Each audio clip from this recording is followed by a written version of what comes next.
Yes, bete. Good morning, all of you. And the topic which we are going to start today is the regulation of the gene expression.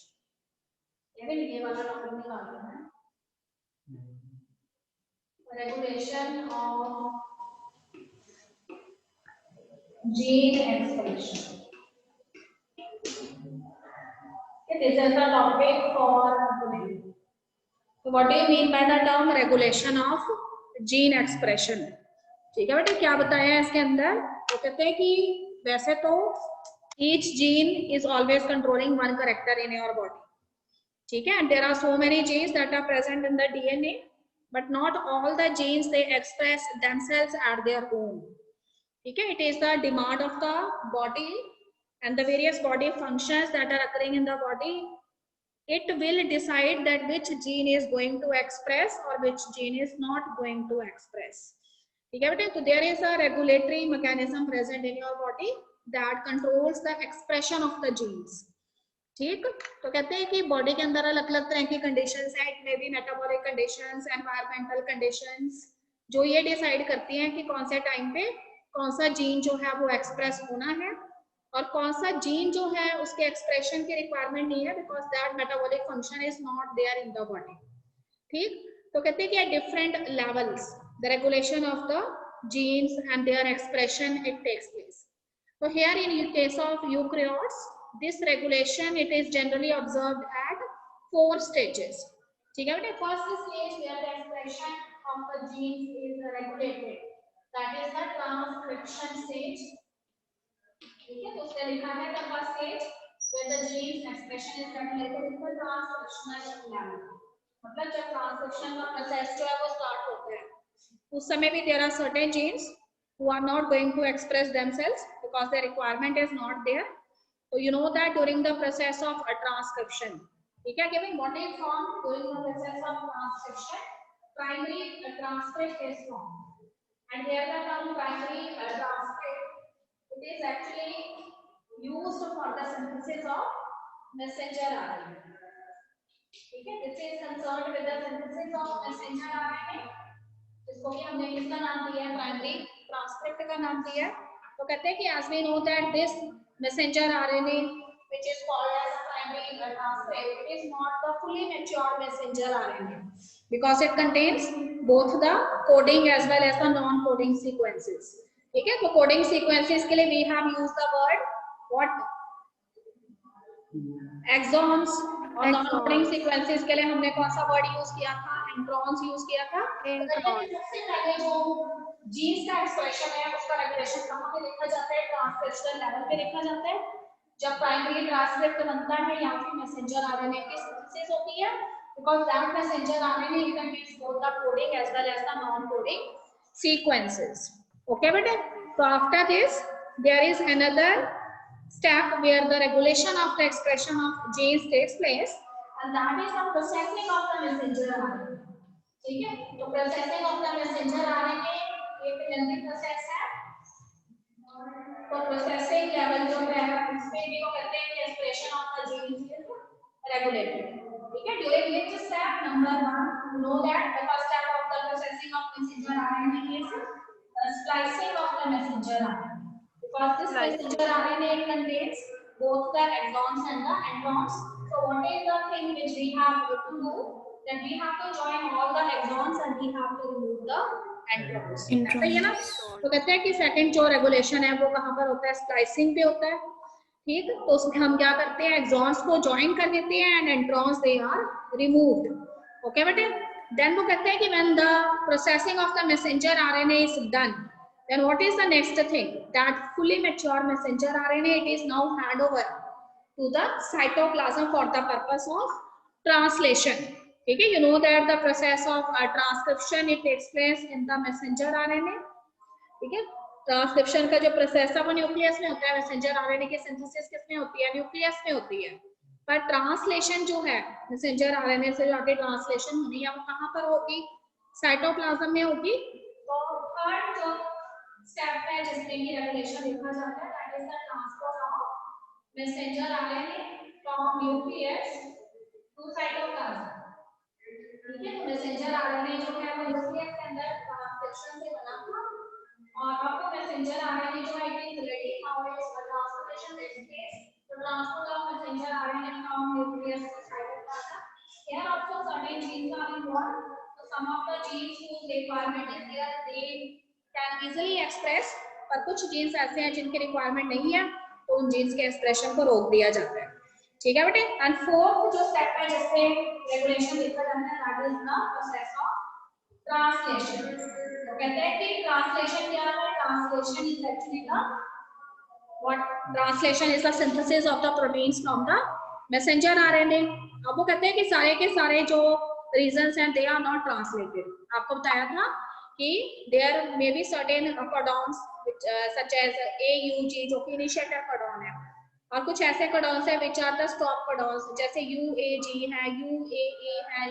UGA है ठीक बेटे तो stop codon और जो initiator codon है ना उसके आसपास भी there are some of the other codons are present and whose reading is not done by that transfer RNA तो इसका मतलब जब जिनकी रीडिंग जो है वो ट्रांसफर RNA करनी ही नहीं है तो इसका मतलब वो जीन्स जो है उनके एक्सप्रेशन की कोई जरूरत नहीं है ना तो इसलिए उनका एक्सप्रेशन जो है उसको वहां पे रोक दिया जाता है those genes they are not expressed because अगर उनकी रीडिंग हुई नहीं है तो वो प्रोटीन बनेंगे ही नहीं और अगर वो प्रोटीन्स बनेंगे ही नहीं तो फिर वो कोई मेटाबॉलिक फंक्शन कंट्रोल ही नहीं करेंगे इसलिए उनका वहां पर सीज कर दिया जाता है process okay bete now I am on page number 116 and one paragraph is given and here he is giving one example and that example is related with the enzyme beta galactosidase तो कहते हैं कि in the eukaryotic system one enzyme is successfully working and what is the function of that enzyme तो यहाँ पे हमारे पास एक enzyme है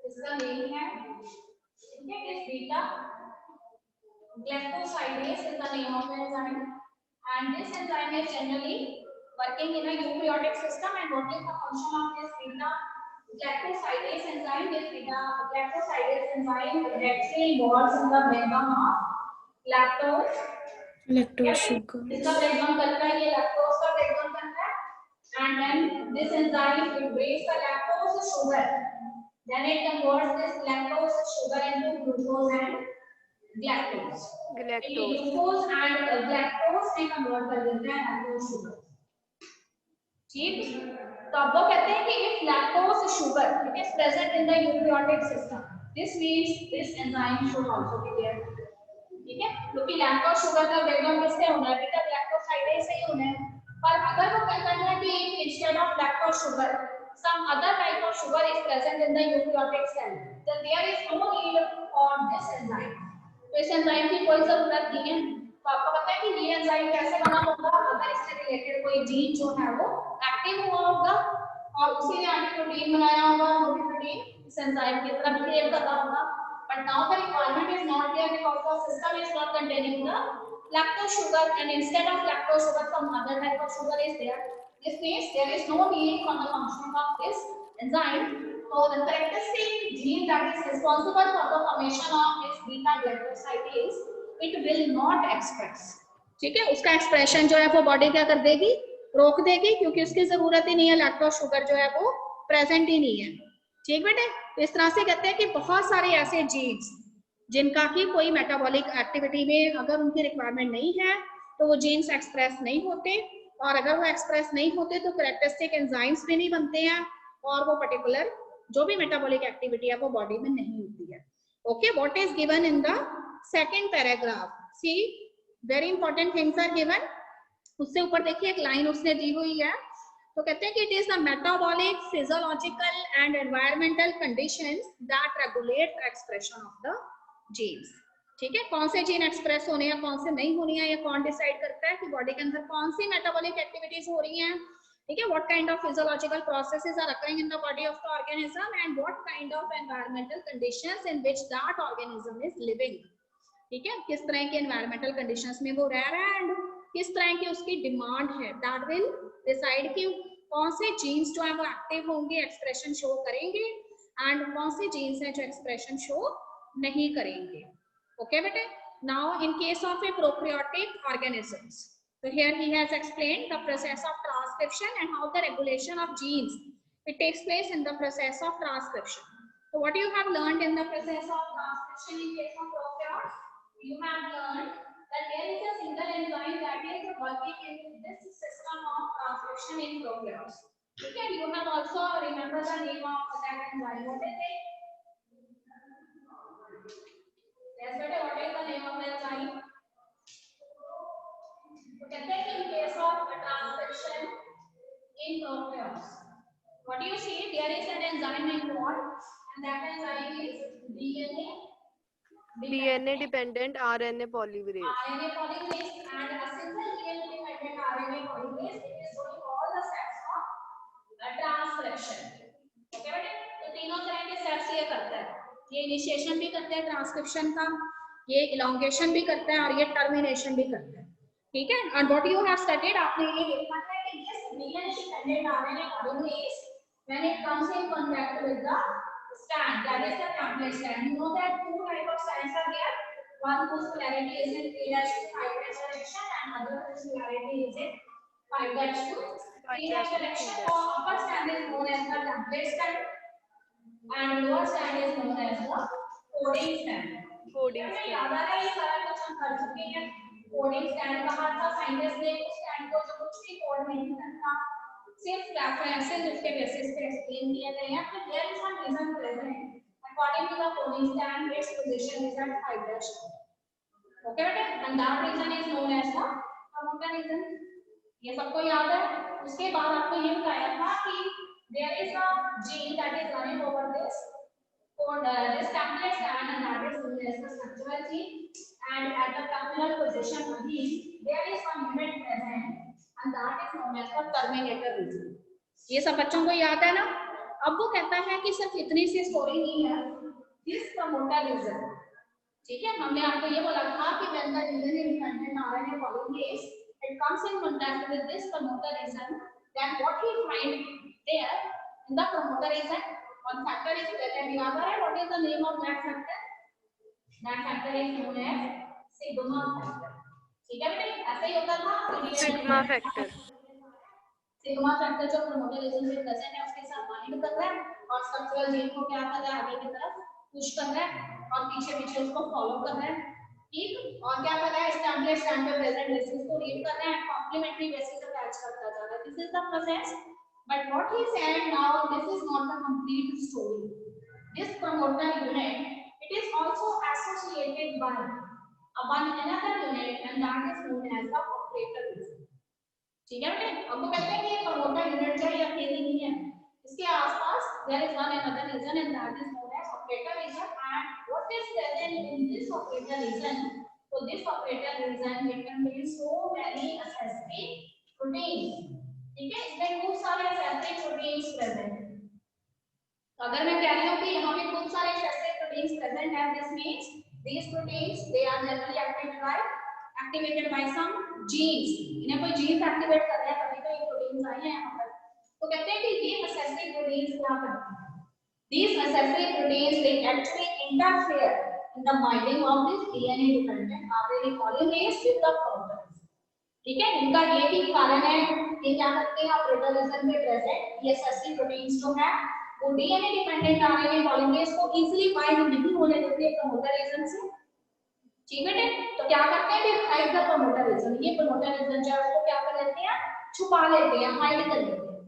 तो कहते हैं कि they can show two type of behavior. ये accessory proteins जो हैं वो दो तरह का बिहेवियर शो कर सकते हैं.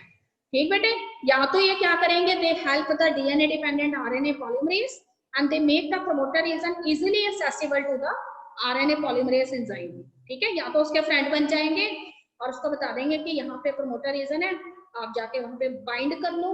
ठीक है, अगर वो ऐसा करते हैं तो फिर वो प्रमोटर्स, तो फिर वो क्या है, प्रमोटर्स हैं, वो उसकी हेल्प कर रहे हैं. ठीक है, या फिर आप कह सकते हो एक्टिवेटर है, क्योंकि प्रमोटर वर्ड हमने पहले भी यूज कर लिया था, उसके लिए वर्ड यूज कर लो कि वो एक्टिवेटर है.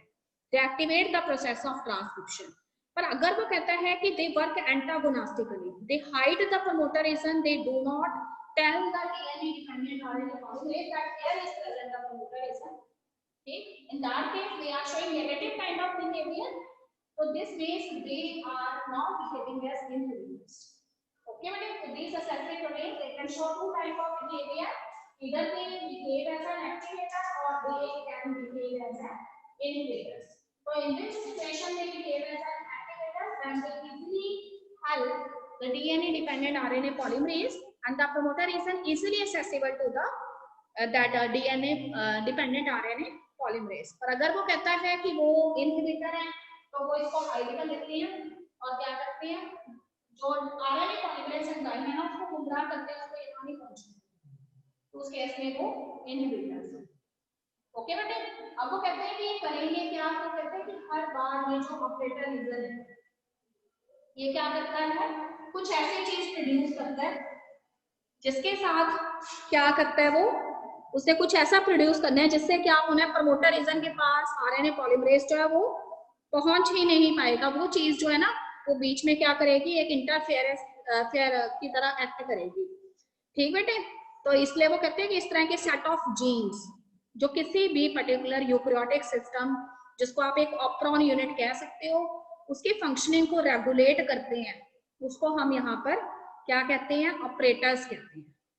ठीक, तो अगर वो कहते हैं कि अगर तो वो पॉजिटिवली उसको सपोर्ट करते हैं, यानी प्रमोटर रीजन इजीली एक्सेसिबल होने देते हैं आरएनए पॉलीमरेज को, तो उस केस में उस टाइप का ऑपरॉन जो है उसको पॉजिटिव ऑपरॉन बोला जाता है और उसके रेगुलेशन को पॉजिटिव रेगुलेशन ऑफ ऑपरॉन बोला जाता है। पर अगर वो उसमें इंटरफेयर करते हैं, आरएनए पॉलीमरेज को बाइंड नहीं होने देते, तो उस केस में वो कैसा है, नेगेटिव रेगुलेशन है।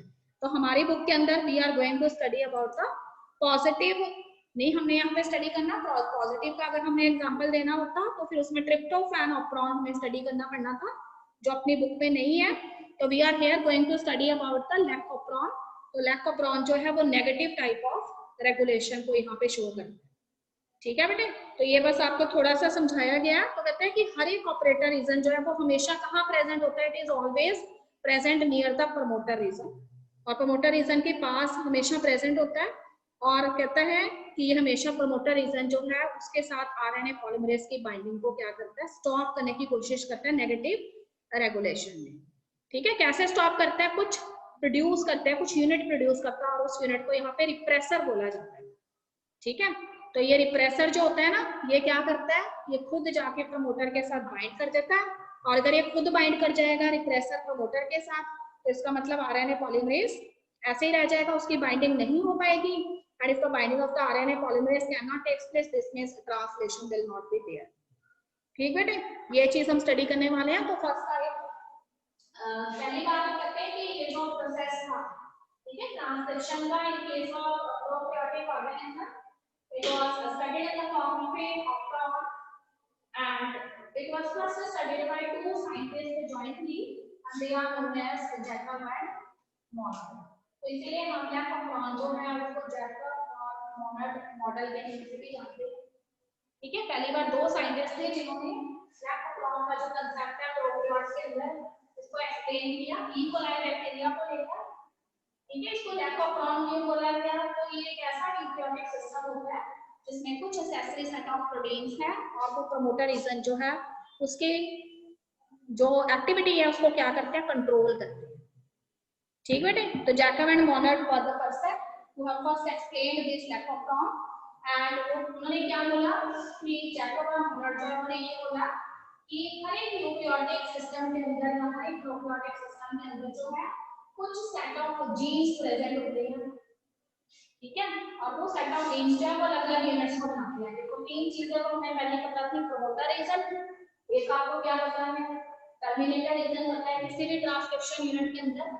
ठीक, और इसके अलावा उसने ये बताया कि जो प्रमोटर रीजन है उसके एडजेसेंट क्या प्रेजेंट होता है, हमेशा ऑपरेटर रीजन प्रेजेंट होता है।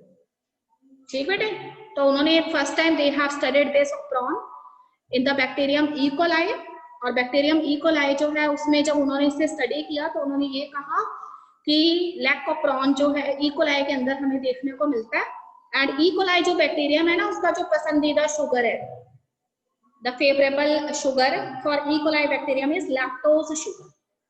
तो कहते हैं कि if the lactose sugar it is present in the system, then what happen, जो भी एंजाइम उस सिस्टम के अंदर प्रेजेंट है वो एफिशिएंटली वर्क करते हैं और ट्रांसलेशन होता है। ठीक बेटे, एक और चीज उसने बताई है, कहते हैं कि पूरे के पूरे लैक ऑपरॉन में एक खास तरह की यहाँ पे जीन होती है, and that is known as the I gene. और आई जीन जो है यहाँ पे कौन सी जीन है, रेगुलेटरी जीन है, मतलब this I gene it tells the switch off and on of the opron, ठीक है। तो ये I gene जो है ये यहाँ पे कैसी जीन है, रेगुलेटरी जीन है, मतलब इसके ऊपर ऑपरॉन की फंक्शनिंग डिपेंड करती है, ठीक है। और कहते हैं कि I gene जो है इसका इटसेल्फ बिहेवियर कैसा है, नेगेटिव बिहेवियर।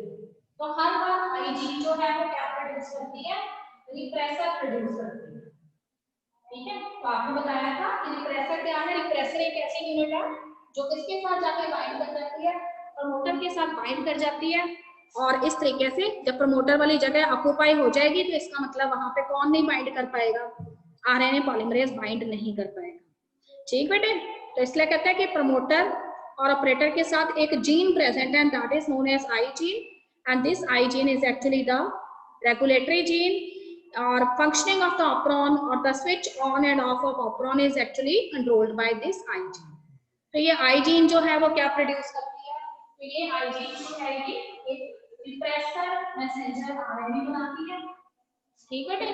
तो ये रिप्रेसर मैसेंजर आरएनए जो है it later act as repressor unit, ये रिप्रेसर यूनिट की तरह एक्ट करता है, और ये रिप्रेसर यूनिट जो है ये कहता है कि जाके बाइंड कर जाती है आगे। देखो यहाँ पे दो उसने बताए हुए हैं, in the absence of the inducer and in the presence of the inducer. तो what is inducer here, inducer actually यहाँ पे वो शुगर है जो उस बैक्टीरिया की क्या है, फेवरेबल शुगर है। तो अगर वो कहता है कि लैक्टोज जो है वो मीडियम के अंदर प्रेजेंट नहीं होता, तो आपको बताया था कि बैक्टीरियम जो है अगर उसको लैक्टोज शुगर नहीं मिलेगा तो उस केस में वो कहता है कि उसके वो जीन्स जो लैक्टोज शुगर से रिलेटेड है वो क्या करेंगे, एक्सप्रेस नहीं होंगे, ठीक बेटे। तो फर्स्ट सिस्टम में उसने आपको ये बताया है कि अगर चीजें जो है किसकी एब्सेंस में होती है, इंड्यूसर की एब्सेंस में होती है। तो इंड्यूसर क्या है, इसका lactose sugar is not present in the system and instead of lactose sugar some other sugar is present, then what happen, this I gene जैसे इसको हमेशा करना चाहिए था इसने वही किया, इस आई जीन ने क्या किया, अपने आप को एक्टिवेट किया, एक्टिवेट करके उसने क्या बनाया, रिप्रेसर मैसेंजर आरएनए बनाया। रिप्रेसर मैसेंजर आरएनए कैसे बिहेव किया, रिप्रेसर की तरह बिहेव किया, और ये रिप्रेसर जो है वो क्या करता है कि मैं प्रेजेंट हुई किसको बताते हैं, जाके ऑपरेटर को बताते हैं, ठीक है बेटे। तो ये रिप्रेसर जो है वो ऑपरेटर के पास पहुंचता है, और इस तरह से ऑपरेटर जो है अगर रिप्रेसर जो है इसके साथ बाइंड कर जाता है तो फिर ये दोनों मिलकर इसको छुपा लेते हैं, प्रमोटर रीजन को हाइड कर लेते हैं। अब क्या होगा, कुछ भी नहीं होना, अब आरएनए पॉलीमरेज जो है वो आएगा and it search for the promoter region, but you know that before the RNA polymerase it reaches this promoter region site, ठीक है। what has happened before, the repressor wherein it binds to the operator region, so this operator it gets modified, it hides the promoter region, so as a result the RNA polymerase enzyme it cannot easily search for the promoter region, RNA polymerase को promoter मिलेगा ही नहीं, और अगर RNA polymerase को promoter नहीं मिलता तो इसका मतलब इसकी बाइंडिंग ही नहीं होगी, और अगर इसकी बाइंडिंग नहीं होगी तो एंजाइम फंक्शनिंग करेगा नहीं, ठीक बेटे। तो कहते हैं कि सिस्टम के अंदर ना 3 और यहाँ पे जीन्स इन्वॉल्व थे, देखो बुक के अंदर तीनों जीन्स के नेम बताए हुए हैं, Z, Y and E gene, ठीक है। तो ये Z, Y और E जीन जो है ना कब एक्टिव हो रहे थे, जब आरएनए पॉलीमरेज प्रमोटर से बाइंड कर जाता है, और यहाँ पे तो बाइंडिंग नहीं कर पाया, इसका मतलब these Z, Y and E genes they cannot get activated and translation will not takes place, ठीक बेटे। अब वो कहते हैं कि इसका सिचुएशन चेंज, अगर अब क्या कहते हैं सिचुएशन बदल गई है तो फिर अब क्या प्रेजेंट है, मीडियम प्रेजेंट है, यानी लैक्टोज शुगर जो है वो इक्वल बैक्टीरियम जो है उसको मिल गई है, तो उस केस में ये पूरा प्रोसेस जो है वो इन्वॉल्व हो जाता है सेकंड सिचुएशन में, that is in the presence of inducer. अगर इंड्यूसर जो है वो प्रेजेंट है, इंड्यूसर वो आप सबस्ट्रेट मान सकते हैं जो रिएक्शन के रेट को फास्ट करता है, तो you know that what is the inducer for the E coli bacterium, तो इकोलाई बैक्टीरियम जो है वो क्या चाहता है, हमेशा लैक्टोज शुगर चाहता है, तो कहते हैं कि if the lactose sugar is provided to the medium then what happens, ठीक है, then how the operon functions, you know that first promoter is there, then there is a region and that is known as operator region, okay बेटे। next to the operator region what is present, a regulatory gene is present, and that regulatory gene is I gene. Okay, and adjacent to the I gene, there are some other type of genes are present, such as Z, Y, M, A. यही है ना? अब देखिए, अब वो कहते हैं कि लैक्टोज शुगर मीडियम में दी हुई है, तो इसलिए आई जीन में तो हमेशा गड़बड़ करनी है, तो आई जीन जो है रेगुलेटरी जीन है और उसने हमेशा क्या बनाना है, रिप्रेसर मैसेंजर आरएनए बनाना है, and this repressor messenger RNA it behave as a repressor unit, and वो कहता है कि this repressor unit as soon as it move towards the operator unit, what happens? तो कहते हैं कि यहाँ पे गड़बड़ हो जाती है क्योंकि लैक्टोज शुगर ऑलरेडी जो है मीडियम के अंदर प्रेजेंट है, तो ये जो रिप्रेसर यूनिट है ना ऑपरेटर के साथ जा रही होती है, पर रास्ते में ही इसकी बाइंडिंग ऑपरेटर के साथ नहीं हो पाती, इसकी बाइंडिंग जो है यहाँ पे इसके साथ हो जाती है, लैक्टोज शुगर के साथ हो जाती है, जो यहाँ पे इंड्यूसर है, तो ये इसको पकड़ लेती है रिप्रेसर को, इनकी बाइंडिंग हो जाती है आपस में, तो रिप्रेसर जो है ऑपरेटर के पास नहीं पहुंच पाती, इसलिए ऑपरेटर की बिहेवियर में मॉडिफिकेशन नहीं होती है, तो प्रमोटर इजीली दिखाई दे रहा होता है किसको, आरएनए पॉलीमरेज एंजाइम। तो this RNA polymerase enzyme it become successful to bind with the promoter region, तो देखो ये इजीली इससे बाइंड हो जाएगा प्रमोटर से, तो जैसे ही इसके साथ बाइंड हो जाएगा तो स्ट्रक्चरल जीन जो है आगे की तरफ मूव करेगी, और आरएनए पॉलीमरेज एंजाइम का फंक्शन भी आपको होता है, इससे क्या करना है, जो भी जीन्स ट्रांसक्राइब करने वाले हैं उनको ट्रांसक्राइब कर देते हैं, ठीक बेटे। तो कहते हैं कि अगर वो पहले वाले जीन को एक्टिवेट करते हैं, Z जीन को अगर वो एक्टिवेट करता है ना, तो Z जीन जो है एक्टिवेट होने के बाद कौन सा एंजाइम बनाता है, बीटा ग्लाइकोसाइडेज एंजाइम बनाता है, ओके। और अगर वो एक्टिवेट करता है Y जीन को, तो Y जीन कौन सा एंजाइम प्रोड्यूस करता है, it produce the permease enzyme, Permease. If it activates the A gene, तो A gene it produce the trans-esterase enzyme, ठीक है, and this will only happen when the RNA polymerase it binds with the promoter agent, then all the genes they get activated by that gene it produce beta galactosidase enzyme, and you also know the function of the beta galactosidase enzyme. What is the function? It helps in the breakdown of the lactose sugar into glucose and galactose. And what is the function of this Y gene? This Y gene it produces permease enzyme, and the function of the permease enzyme is it increase the permeability of the cell. ये cell membrane की permeability बढ़ाता है, ठीक है, ताकि ज्यादा से ज्यादा लैक्टोज जो है वो इजीली जो है वो सेल सिस्टम के अंदर एंटर हो सके।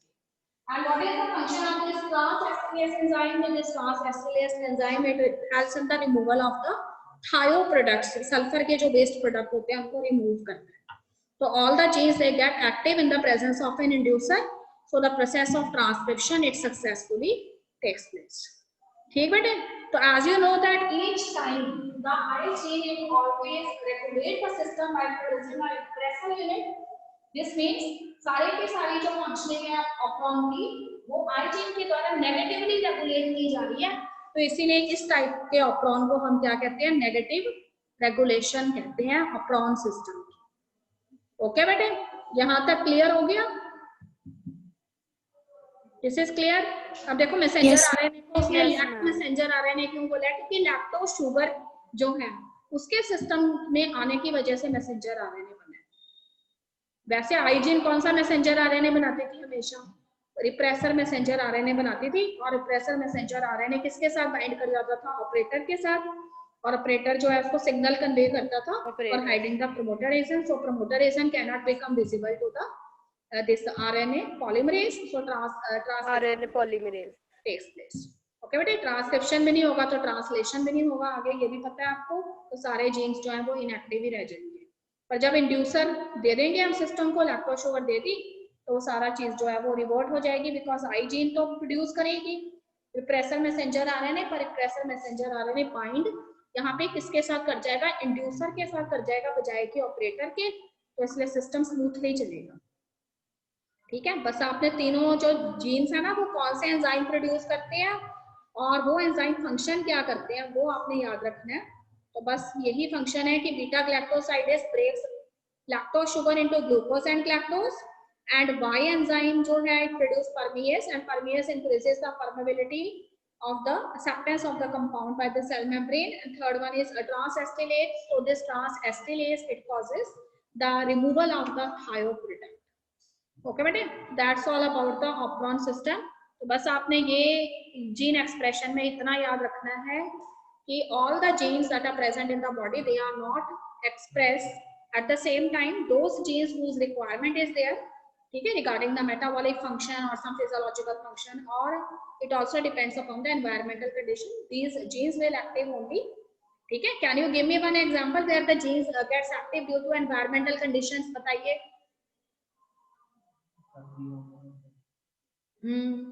कैसे?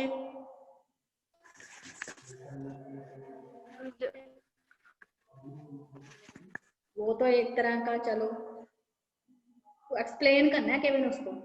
हाँ जी, निधि बता रही थी. यस बेटे, मेलानिन पिगमेंट सुना है ना, स्किन में होता है. स्किन में जो बहुत ही चिल कर. Yes ma'am, melanin. Yes, melanin pigment which is present in your skin.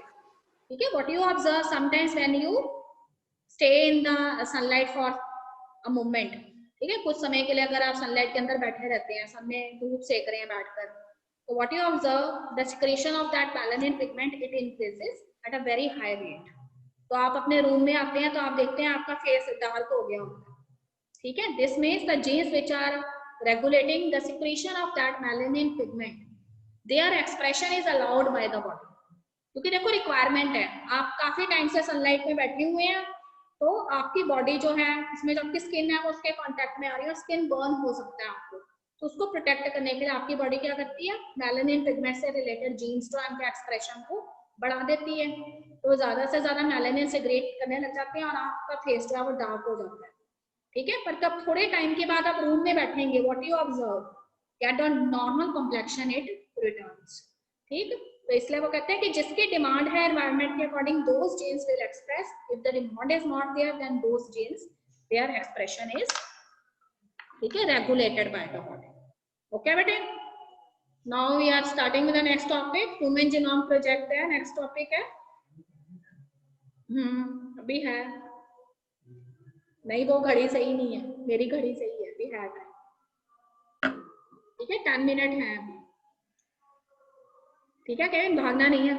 Human genome project, ठीक है बेटे. ये थोड़ा सा बस देखो what is given in the introduction. Introduction में सिर्फ यही बताया हुआ है कि what the scientist they have decided that we should know the counting as well as function of all the genes that are constituting the human genome, ठीक है. तो there may be certain genetic disorders which cannot be sorted if we cannot know the location, function as well as the number of the genes. So what the scientists decide that we have to do a lengthy task. हमने एक बड़ा काम करना है कि जितने भी genes present हैं humans के अंदर, क्यों ना उन सभी को क्या कर लिया जाए, काउंट कर लिया जाए, ठीक है. Not only the counting of the genes is done, but their location should also be clear to us and their function should also be clear. So they have started this mega project and this is known as the Human Genome Project. Okay, but and one thing what they have observed is this, कि आपको पता है कि उन्होंने ये कहा था कि 99.9% जो केसेस हैं वो लगभग सेम है सभी ह्यूमंस में, और सिर्फ 1% के आसपास जो है डिफरेंसेस है, ठीक. तो एक चीज उन्हें ये भी पता लगी कि most of the genome that is present in the human beings और the human species, they are somewhat similar in nature. And few differences are there. So these few differences they should be of great significance. ठीक है. इसका मतलब जो भी गड़बड़ है वो ये जो थोड़ी सी डिफरेंट चीज है उसी के अंदर होगी. अगर हम कहते हैं कि we have certain characters which are our unique characters and which makes us different from our parents, this means that the genes which are present in those unique characters या उन unique characters के लिए जो responsible है वो genes खास है, ठीक बेटे. तो इस बेसिस पे उन्होंने कहा कि हम कंप्लीट जो जीनोम है उसी की काउंटिंग भी कर लेंगे, उसके फंक्शन भी स्टडी कर लेंगे. And here they have used one very important technique and that is the technique of genetic engineering, ठीक है. By this method of genetic engineering they isolate the DNA. वो भी आपको बताया था बायोटेक वाले चैप्टर में कि डीएनए का आइसोलेशन कैसे किया जाता है, ठीक है. उसके बाद उसको सेपरेट कैसे करना है, कटिंग कैसे करनी है डीएनए स्ट्रैंड्स की. आपको याद आ रहा होगा cutting of the DNA strand is done with the help of special type of enzymes. and these are known as restriction endonucleases. And how you can easily separate the DNA fragments? You can separate the DNA fragments by a technique known as Agarose gel electrophoresis. So they have used so many techniques of the genetic engineering for the isolation of the DNA, for the separation of the DNA fragments, and for also finding out some other important bases that are present on the DNA, some defective genes. ठीक है, तो कई सारी उन्होंने techniques यहाँ पे use की and project was first launched in the year 1990. ठीक है, 1990 के अंदर इसको यूज किया गया था. बहुत ही एम्बिशियस प्रोजेक्ट था. इसका एम क्या था? Sequencing of the human genome. Human genome जो है उसकी कंप्लीट सीक्वेंसिंग करना. तो कहते हैं कि what is the task that is given to the scientist. तो उन्होंने कहा कि ह्यूमन जीनोम जो है उसके अंदर लगभग हैप्लॉइड कंटेंट के अंदर कितने बेसेस हैं? 3 × 10⁹ बेसेस आते हैं. ठीक है, और तो हमने क्या करना है? 3 × 10⁹ बेसिस जो है उनकी सिर्फ लोकेशन है. You have not to find out, but you have also to find out the function of each of these base. Okay बेटे, तो इसका मतलब अगर इतना बड़ा मेगा प्रोजेक्ट स्टार्ट करेंगे तो कॉस्ट भी बहुत ज्यादा होगी. And they have made estimate about this cost. तो व्हाट दे फाइंड दैट कि हर एक बेस पेयर जो है उसके बारे में अगर हम ये सारे टेक्निक्स उसके लिए यूज करते हैं, ठीक है, तो सारी टेक्निक्स जो है मॉडर्न टेक्निक्स है, तो हर एक बेस पेयर जो है उसके ऊपर हमारी कॉस्ट कितनी लगती है सीक्वेंसिंग की. तो देखो यहाँ पे उसने बताया हुआ है. ठीक है, तो $3 पर बेस पेयर के ऊपर खर्च होंगे. और हमारे पास कितने बेस पेयर हैं which we have to count, that is 3 × 10⁹ base pair. तो इससे पता लगता है कि उसकी कॉस्ट बहुत ही हाई रही है प्रोजेक्ट की. एंड एस्टिमेट जो लगाया गया था वो कितनी कॉस्ट का लगाया गया था? $9 बिलियन जो है उसके आसपास जो है इसकी एस्टिमेशन लगाया गया कितना खर्चा हो सकता है. ओके बेटे, उसके बाद वो कहते हैं कि now what is another problem that the scientist they are facing at that time. The thing is that if we are going to obtain such a huge information, so where we have to store this information. अगर हम हर एक gene जो है उसके अलग अलग base pairs के बारे में हम पता लगा रहे हैं, एक एक इंफॉर्मेशन गैदर कर रहे हैं, तो इतनी सारी इंफॉर्मेशन को स्टोर कहाँ पे करें? ठीक है, तो इनिशियली तो उनके माइंड में कुछ नहीं आया. उन्होंने सोचा कि बुक्स में अगर हम स्टोर करते हैं तो फिर कैसे होगा. तो देखो उसमें उसने ये बताया कि जो भी ऑब्टेन्ड सीक्वेंसेस हैं अगर उनको हम टाइप्ड फॉर्म में स्टोर करते हैं इन द बुक्स, तो each page of the book it contains 1000 letter. हर एक पेज के ऊपर 1000 लेटर्स आने चाहिए. तो सोचो कि अगर हर एक पेज के ऊपर 1000 लेटर्स आते हैं, ठीक, तो पूरी बुक जो है उसके अंदर लगभग कितने पेजेस होने चाहिए? 1000 से भी ज्यादा पेजेस होने चाहिए. तो इतनी बल्कि बुक्स जो है उनका स्टोरेज कैसे किया जाएगा? फिर एक प्रॉब्लम और भी थी कि अगर इतनी इंपॉर्टेंट इंफॉर्मेशन बुक्स की फॉर्म में वो स्टोर करते हैं, ठीक है, तो किसी तरह से वो बुक्स जो है वो किसी भी तरीके से खराब ना हो जाए, डैमेज ना हो जाए, या उनका स्पॉइलेज ना हो जाए, कैसे भी हो सकता है. तो ये सारी चीजें उनको फेस करनी पड़ी. उन्होंने कहा कि we store this information in the form of books. How many books we have required? 3300 books. ठीक है, नाउ द प्रॉब्लम इज कि इतनी सारी बुक्स को रखेंगे कहाँ पर? और अगर रख भी लिया तो उसके बाद ऐसा ना हो कितनी मेहनत की हुई है और उसके बाद वो बुक्स जो है उसको कोई बैक्टीरिया या कोई भी ऐसी चीज जो है माइक्रो ऑर्गेनिज्म उसको डिस्ट्रॉय कर दे. तो ये बड़ी प्रॉब्लम थी. तो उसके बाद उन्होंने डिसाइड किया कि instead of storing this information in the form of books, what they have to do, they store this information in the form of databases.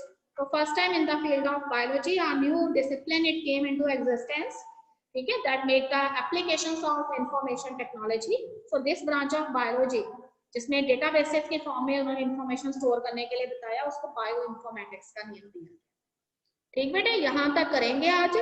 फिर कल मैं तुम्हें इसके बारे में पूरा बता दूंगी. इसमें से हमें सिर्फ एक ही क्वेश्चन आ सकता है मेथोडोलॉजी का, और वही इसका इंपॉर्टेंट पार्ट है. ठीक है बेटे, आज आप यहाँ तक पढ़ लें फिर सभी बच्चे.